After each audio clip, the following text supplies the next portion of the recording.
नमस्कार प्रिय भक्तों, नवरात्रि के दिनों में संभोग करना पाप नहीं बल्कि पुण्य माना गया है। इस बारे में आज हम आपको एक कहानी के माध्यम से सुनाएंगे कि किस प्रकार से नवरात्रि के दौरान किया गया संभोग पाप की जगह पुण्य की प्राप्ति देता है। नवरात्रि का समय वैसे तो तप साधना और भक्ति का पर्व है, लेकिन हमारे धर्मशास्त्र और पुराणों में इस काल के गहरे रहस्यों का भी वर्णन मिलता है।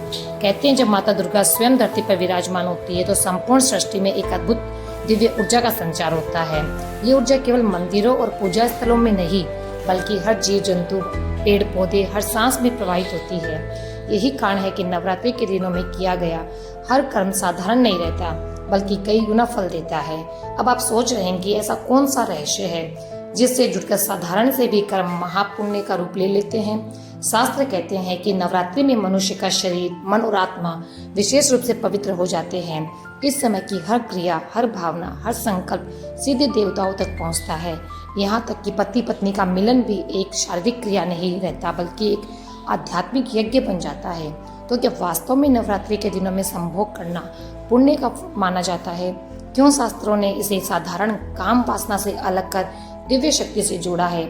इसके पीछे कौन सा गुड रहस्य छुपा है जो सदियों से हमारे ऋषि मुनि बताते आए हैं? आज की कथा की शुरुआती इसी प्रश्न से होगी, क्योंकि आप अंत तक हमारे साथ बने रहिए, क्योंकि जो सत्य आप सुनने जा रहे हैं वह आपके जीवन की सोच को पूरी तरह बदल देगा। लेकिन मित्रों, आगे बढ़ने से पहले आपको एक बात बता दूं कि कोई भी कथा और कहानी को बीच में अधूरा नहीं छोड़ा जाता है।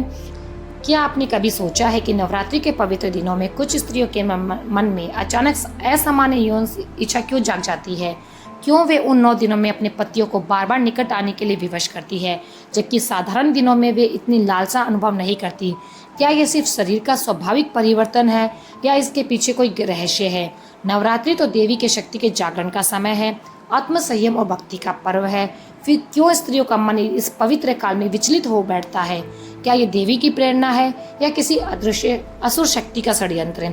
और सबसे बड़ा प्रश्न, क्या नवरात्रि के इन पावन दिनों में संभोग करना सही है या फिर पाप? अगर सही है तो किस कारण सही है, और यदि पाप है तो इसका विनाशकारी परिणाम क्या हो सकता है?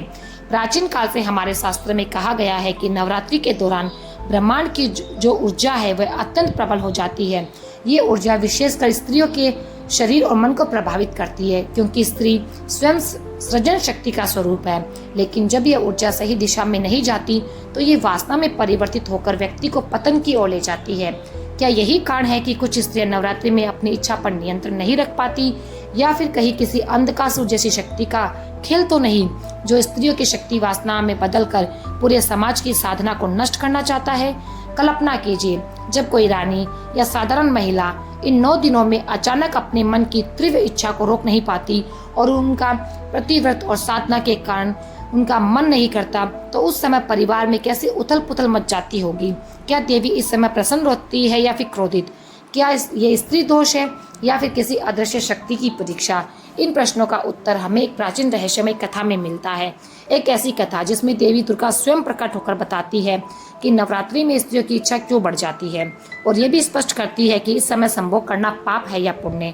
तो चलिए उस प्राचीन काल में जहाँ एक राजा, उनकी रानी और महर्षि के जीवन की घटी घटनाओं के रहस्य का उद्घाटन करते हैं। कथा को प्रारंभ करने से पहले यदि आप चैनल पर पहली बार आए हैं तो सब्सक्राइब कर ले और कमेंट में जय माता दी अवश्य लिखिए, क्योंकि अधूरा ज्ञान क्या होता है वो बहुत ही घातक होता है। इसलिए कहानी को पूरा सुनिए।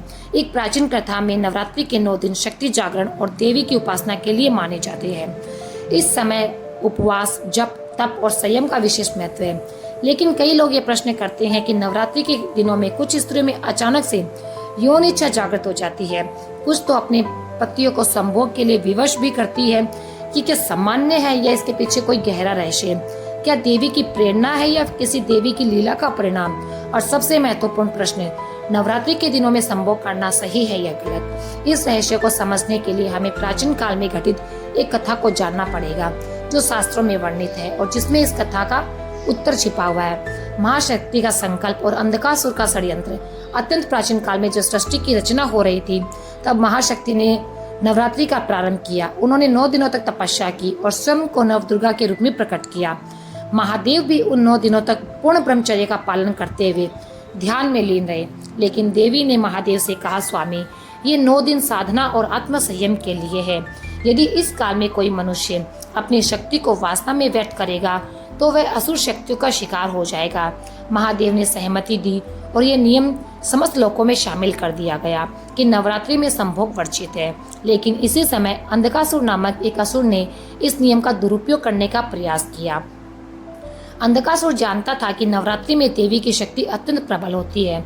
वह सोचने लगा, यदि मैं इस शक्ति को नियंत्रित कर लूं तो देवताओं को हराना कितना आसान हो जाएगा।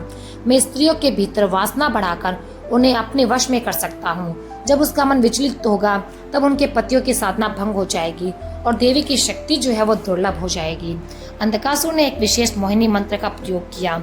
इस मंत्र के प्रभाव से जब नवरात्रि का समय आता है तो पृथ्वी पर कुछ स्त्रियों के मन में अत्यधिक यौन इच्छा उत्पन्न होने लगती है। वे स्वयं नहीं समझ पाती कि यह इच्छा इतनी अचानक से क्यों बढ़ जाती है। उनके शरीर में ऊर्जा की तरंगें तेज हो जाती है और उनका मन वासना में डूब जाता है। राजा वृषभसेन और रानी कमलिनी की कथा। इसी समय वृषभसेन नामक एक धर्मनिष्ठ राजा का शासन था। उनकी रानी कमलिनी अत्यंत रूपवती और धार्मिक प्रवृत्ति की थी। दोनों मिलकर नवरात्रि में व्रत रखते और देवी की उपासना करते थे। लेकिन एक वर्ष के नवरात्रि में तीसरे दिन रानी कामिनी के मन में अचानक असामान्य यौन इच्छा जाग उठी। वह स्वयं को नियंत्रित ही नहीं कर पा रही थी। उन्होंने राजा से कहा, स्वामी, मुझे आज आपकी निकटता की अत्यंत आवश्यकता है।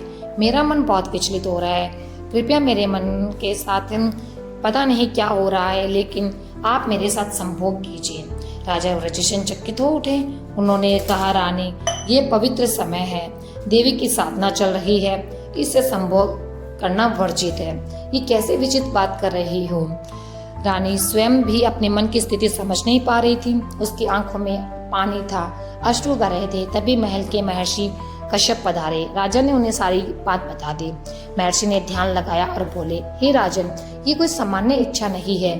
अंधकासुर का मोहिनी मंत्र इस राज्य में फैल गया है। ये मंत्र स्त्रियों के भीतर देवी शक्ति को वासना में परिवर्तित कर देता है। यदि इसका समाधान नहीं किया गया तो ये राज्य विनाश को प्राप्त हो जाएगा। रानी भयभीत होकर बोली, गुरुदेव, मेरा क्या दोष है इसमें? ये इच्छा इतनी प्रबल क्यों है कि मैं इसे रोक नहीं पा रही? महर्षि ने समझाया, हे रानी, दोष तुम्हारा नहीं, स्वयं सृजन शक्ति स्वरूप का है। नवरात्रि के समय ब्रह्मांडीय ऊर्जा इसके भीतर प्रबल होती है। ये ऊर्जा शुद्ध साधना में लगनी चाहिए, लेकिन अंधकासुर इसे वासना में मोड़ रहा है। महर्षि ने राजा को आदेश दिया कि वे देवी के मंदिर में विशेष यज्ञ करें। संपूर्ण राज्य की स्त्रियों को वहां बुलाया गया। महर्षि ने उन्हें मंत्र और ध्यान की विधि सिखाई जिससे उनकी ऊर्जा नियंत्रित हो सके। अंधकासुर को यह सब सहन नहीं हुआ।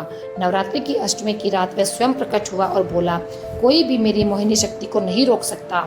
ये स्त्रियां मेरी शक्ति का स्रोत है और मैं उन्हें वासना में डुबोकर देवी शक्ति को नष्ट कर दूंगा। तभी आकाश में गर्जना हुई। माता दुर्गा 9 स्वरूपों में प्रकट हुई और अंधकासुर को ललकारा। भयंकर युद्ध हुआ और अंत में देवी ने अंधकासुर का वध कर दिया। देवी का उपदेश और संभोग का नियम। युद्ध के बाद देवी ने सबको संबोधित करते हुए कहा, हे मानव, नवरात्रि के समय स्त्रियों में जो विशेष ऊर्जा जागृत होगी वह सृजन की शक्ति है।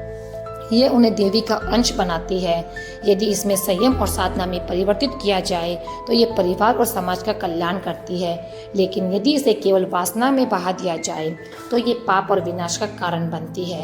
रानी कमलिनी ने देवी से पूछा, माँ, क्या नवरात्रि में काम वासना आना हमेशा के लिए पाप है?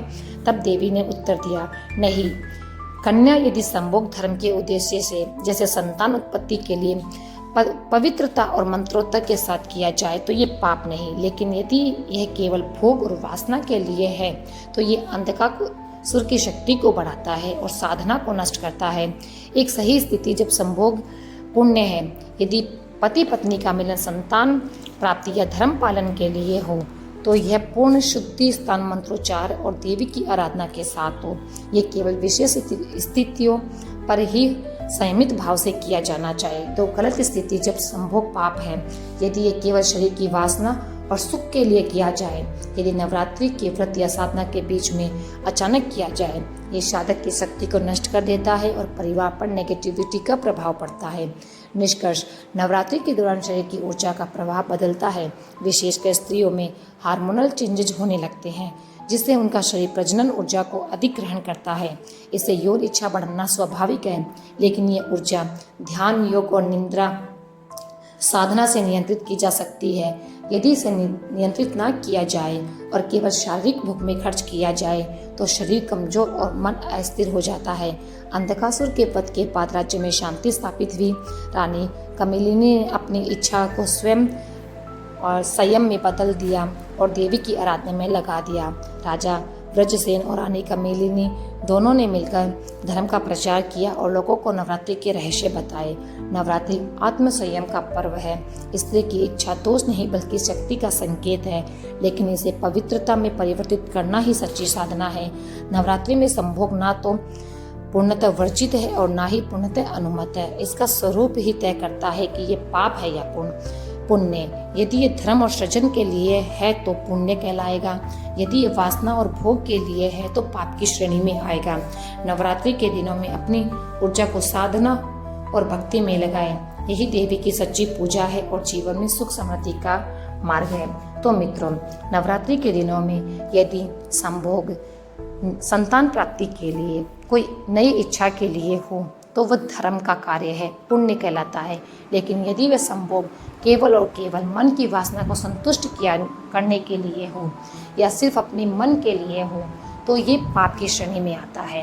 और यदि ये संतान सुख के लिए, धर्म का पालन करने के लिए और धर्म को आगे बढ़ाने के लिए किया जाए तो इससे पुण्य प्राप्त होता है और इसमें किया गया संभोग से माँ देवी की कृपा बरसती है तथा उनके देवी के स्वरूप संतान उत्पन्न होती है। लेकिन यदि सिर्फ काम वासना के लिए संभोग किया जाए तो उसे पाप की जगह पुण्य लगता है।